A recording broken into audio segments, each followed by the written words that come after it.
Ashamaa akkam jirtu hordoftootaaf dhaggeeffattoota Ibboo YouTube nagaa keenya ta'an sun saba Oromoo hundaa keessatti gaaffii ta'aa kan jiru haala yeroo ammaa ilaalchise oduu gabaabaa isiniif dhiyeessina nu waliin tura.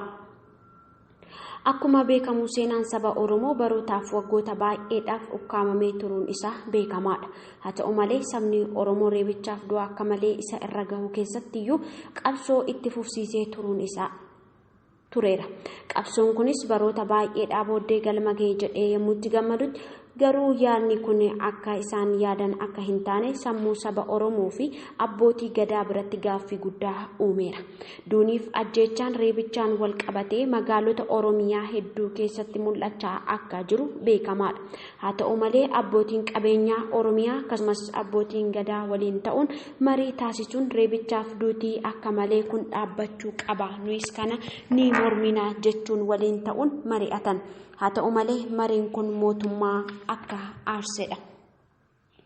Abbootiin qabeenyaa obbo Dinquu Dayyaas ari'atamaa barattoota yuunivarsiitii Haramayaa irratti ta'een obbo Dinquu Dayyaas barattoota mana barumsaa irraa ari'atamanii magaalaa Finfinnee keessatti dhiphatan iddoo bulanillee dhabanii turaniif iddoo bultii fi nyaata isaanii laachuun akkasumas barnoota isaaniitti akka deebi'an godhaniiru.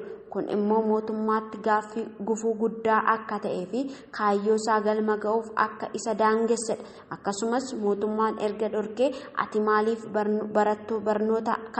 barattoota kana gargaarte jechuun sammuu mootummaa keessatti gaaffii guddaa uumee jira.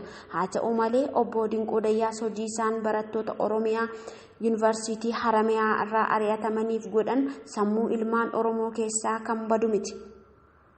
Karaa biraan walitti dhufeenya obbo Dinquu Dayyaasii fi Jawaar Mohaammed mootummaa irratti gaaffii guddaa ta'eera. Walitti dhufeenyi isaanii mootummaa irratti dhiibbaa fiduu danda'a jechuunis karaa biraan gaaffii guddaa ta'ee jira.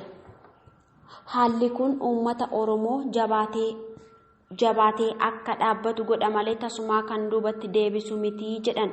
Haaluma kanaan soodaree fi riistooraantiin cufamuun isaa gaaffii guddaa saba Oromoo keessatti uumuu fi mootummaan kana gochuun isaa abbootii qabeenyaa Oromoo kan ta'an obbo Dinquu Dayyaasiin aarsuuf yoo ta'e illee sababa kanaan hojjettoota 2,000 ol hagabuu bulchuu akka ta'e mootummaan hubachuu qabaa jedhan.